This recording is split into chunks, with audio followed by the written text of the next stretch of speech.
안녕하세요. 제 아내는 상당히 미인이었고 차림새도 근사했습니다.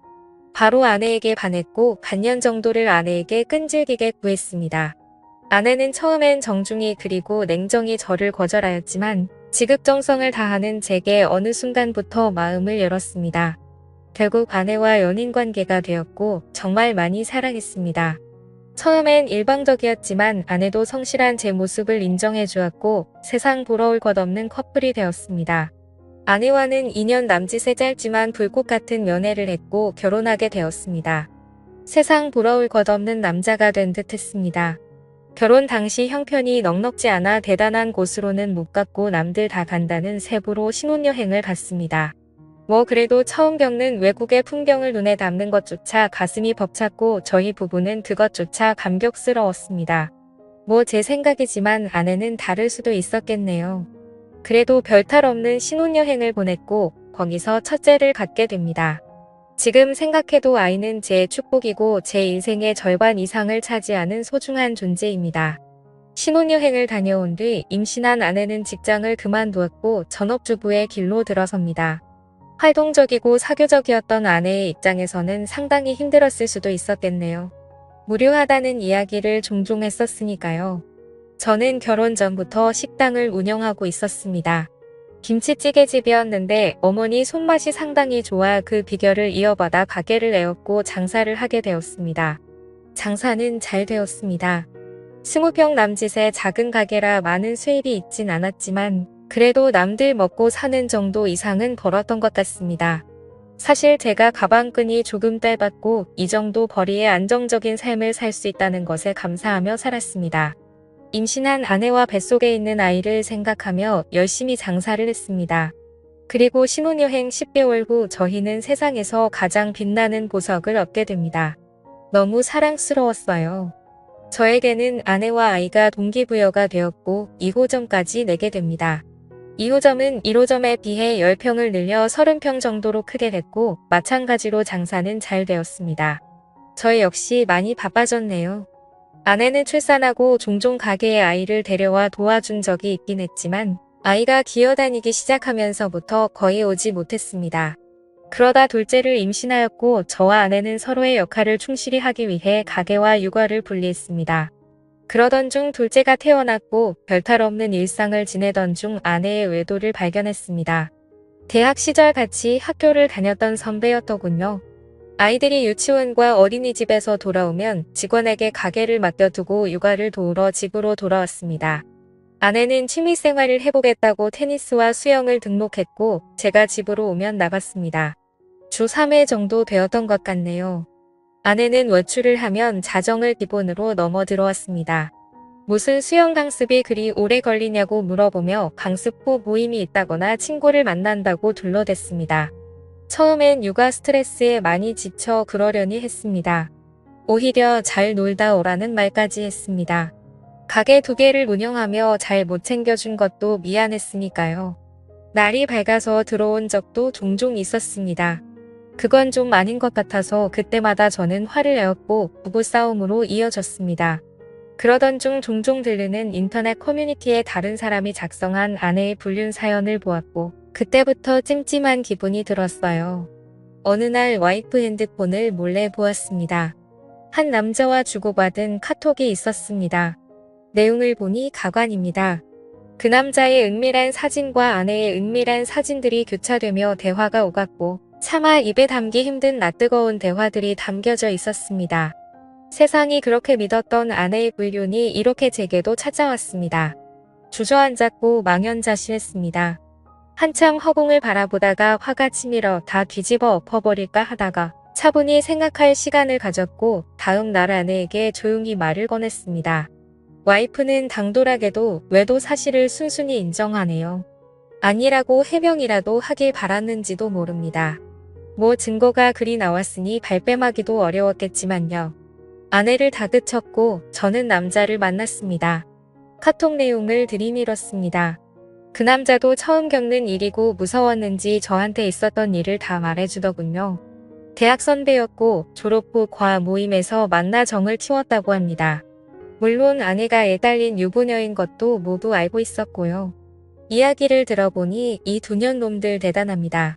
가장 황당했던 사건은 주말에 저는 일이 있어서 못 갔던 여행을 그 남자와 아내 그리고 저희 아이들과 같이 갔답니다. 경기도 외곽에 펜션을 잡아 마치 아무 문제 없는 부부처럼 아이들과 함께 놀았고 심지어 1박을 하고 왔습니다. 당시엔 제가 일이 있어서 너무 미안해했고 친구네 부부와 간다고 하여 아무 의심 없었거든요. 그런 줄로만 알았었는데 아이들 입단속을 얼마나 잘 시켰는지 저는 전혀 모르고 있었습니다. 심지어 아내에게서 교차 체크한 결과 그날 부적절한 행위까지 했다고 자백받았습니다. 어떻게 사람이 이럴 수 있을까요? 아이들을 방에 재우고 다른 남자와 바람을 피울 수 있는지 지금 생각해보면 이건 도저히 사람으로서 용서가 안 되는 일이었지만 무릎 꿇고 사과하는 아내에게 그간의 정이 남아있어 바보 같게도 저는 용서를 해주고 맙니다. 제가 등신이 많네요. 그때 봐주는 게 아니었는데 애들도 둘이나 했고 처음 당하는 일에 어안이 벙벙했단 터라 애석하게도 저는 용서를 해주었습니다. 미친 듯이 화가 났지만 그래도 아내를 너무 사랑했습니다. 모든 게 못난 제 탓이라니 했고 앞으로의 미래만 보고 원상태로 돌리려 많이 노력했습니다.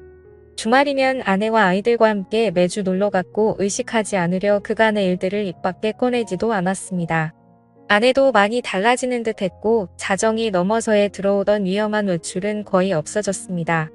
시간이 지나니 일주일에 한 번 정도는 늦게 들어오는 날이 있었으나 설마 또 그러겠냐는 아니란 생각을 했네요. 그러다 또 사건이 터졌습니다. 어느 날 아내는 저에게 한증막에 다녀온다고 기다리지 말라고 톡을 보내왔습니다. 순간 너무 찝찝했는데 용서했다고 하나 그 당시의 일을 완전히 잊지는 못했던 것 같습니다. 예전에 와이프 폰에서 보았던 모텔로 애들을 재우고 무작정 가보기로 했습니다. 카카오 택시의 이용 내역에서 발견한 곳입니다. 남양주에 있는 한 숙박업소였습니다. 전 그곳 주차장에서 아내의 차를 발견하고 말았습니다. 이런 기막힌 우연은 어떻게 딱 들어맞는지 왜 또 이런 시련을 또 겪어야 하는지 너무 아팠습니다. 주차장에 나란히 세워져 있는 또 다른 차가 굉장히 의심스럽더군요. 상대방 차는 벤츠였고 아내 차는 아우디였습니다. 아내에게 차를 중고로 뽑아준 지 보름도 채 안 되었을 때 이 사건이 터져버린 것입니다. 나란히 그 두 대의 차를 핸드폰으로 찍어놨습니다. 그리고 와이프가 내려오길 기다렸습니다. 처음에 3층에서 한 남자가 내려오더군요. 그리고 엘리베이터가 다시 3층으로 올라가고 바로 와이프가 내려옵니다. 먼저 내려온 남자는 저만치 멀리 가서 담배를 태우고 있었고 3층에서 내려온 아내는 저를 보더니 황당해 하더군요. 그 표정을 잊을 수 없습니다. 저는 바로 와이프를 추궁하기 시작했습니다. 왜 한증막을 간다던 사람이 여기 있냐, 누구랑 있었냐. 아내는 혼자 있었다라는 말만 하더군요. 말도 안 되는 억지였지만 아내는 이번에 걸리면 끝이라는 걸 알기에 딱 잘라댑니다. 아니 어떻게 혼자 모텔에 있을 수 있냐는 말에 이곳이 온천이 나와 여기로 왔답니다. 그때 멀찌감치 있던 3층에서 내려온 남자가 의심되어 그 남자에게 다가가 물어봤습니다. 그 남자는 아내를 전혀 모른다고 했습니다. 아내도 모르는 사람이라고 했습니다. 아내와 6년 살면서 처음으로 손찌검을 했습니다. 아내를 데리고 모텔 3층으로 올라갔습니다. 몇 호에 있었냐고 물어보니 대답을 안 해주더군요. 혼자 있었으면 몇 호에 있었는지 말해보라고 화를 내었고 끝까지 대답을 못하자 저는 1층 로비로 갔습니다. 사정을 얘기하고 마스터키를 받은 후 아내가 있던 방을 열어보았습니다. 역시 혼자 있었던 게 아니었습니다. 침대 이불이 이 사건을 말해주더군요. 그런데도 불구하고 끝까지 혼자 있었던 말에 전 화가 났습니다. 추후 알게 된 내용이지만 아내는 그냥 아는 오빠 동생 사이고 그곳에서는 서로 다른 방에 있었다고 말하고 있습니다. 서로 아는 오빠 동생 사이고 같은 모텔에 같은 시간 같은 3층에서 있었지만 서로 다른 방에 있었다고 합니다. 이 말을 누가 믿을 수 있겠습니까? 아는 동생한테 벤츠 차량 조회를 해봤더니 수원 자동차 매매단지 매물이라고 하더군요. 맞습니다. 그 남자는 중고차 딜러였습니다. 연락처도 알고 회사도 알고 그 남자에게 무작정 전화를 해보았습니다. 그 남자가 하는 말은 아내가 하는 말과 맞춘 듯이 똑같습니다. 아내는 아는 동생이고 본인은 다른 방에 있었다고 합니다. 온천하러 갔었다고요. 이거 가능한 일입니까? 결정적 증거를 잡지 못해 그 후 아내와는 상당히 불편했고 대화도 하나 없는 냉랭한 관계가 되었고 이때부터 아내와 별거하기 시작했습니다. 아내는 수원에 있는 처전에서 지내겠다고 집을 나갔고 저는 아이들을 돌보고 있습니다. 식당을 운영 중이라 저는 점심만 봐주고 나머지 시간은 아이들을 케어하며 생활했습니다. 둘째 생일 아내가 저에게 문자를 보냈습니다. 아이 생일이니 같이 밥 먹고 싶다고요. 그래서 집으로 오라고 했습니다. 서로 너무 불편하고 껄끄러웠지만 뭐 어쩔 수 있나요? 아이들과 나가서 외식 후 촛불을 불어줬습니다. 아이들은 엄마 언제 돌아오냐 하며 계속 칭얼댑니다. 그렇게 식사를 마치고 아내는 집으로 와서 할 이야기가 있다고 시간 좀 내달라고 합니다. 아내는 이미 저에게 모든 정이 사라진 상태이며 이혼을 결심했고 빠른 시간에 정리하자고 합니다. 어느 정도 예상은 했지만 직접 아내 입에서 그 말을 들으니 정신이 멍하다군요. 사실 제가 거기서 그러면 안 되는 거였는데 아직 아내를 사랑하고 있기 때문에 아내를 설득했습니다. 참 비참하고 억울했습니다. 제가 다그치고 아내는 빌었어야 하는 상황에 오히려 제가 설득을 하고 회유를 하는 상황이었으니까요. 아이들은 어쩌냐. 아직 우리 다시 해볼 수 있는 거 아니냐. 집으로 다시 돌아와라. 수차례 설득을 했지만 마음이 확실히 떠났는지 완강하게 거절합니다. 저도 대화를 하다 보니 어느 정도 포기가 되었고 소송 이혼을 하고 싶었지만 합의로 최대한 아내에게 맞춰주었습니다. 자동차와 적금 2천만 원, 현금 5천만 원 주기로 하였고 양육비는 안 받는 걸로 했습니다. 그래도 한때는 뜨겁게 사랑했던 그 여자를 그렇게 보내주었습니다. 그날 모텔에서 있던 사건은 의문만 남기고 끝나게 되었네요. 다 잊기로 했습니다. 지금 아이들은 어머니께서 와주셔서 케어해주시고 저도 일찍 퇴근하여 같이 보고 있습니다.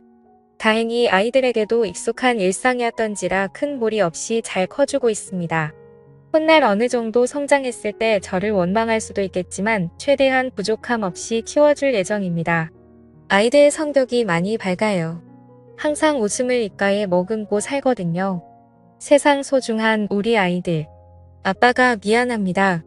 여기까지 제 이야기는 끝입니다. 긴 사연 들어주셔서 감사합니다.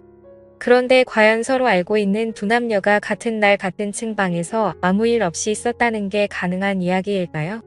오늘의 사연 들어주셔서 감사합니다. 여러분의 생각은 어떠신지 댓글 달아주세요. 재미있게 시청하셨다면 구독, 좋아요 부탁드립니다. 감사합니다.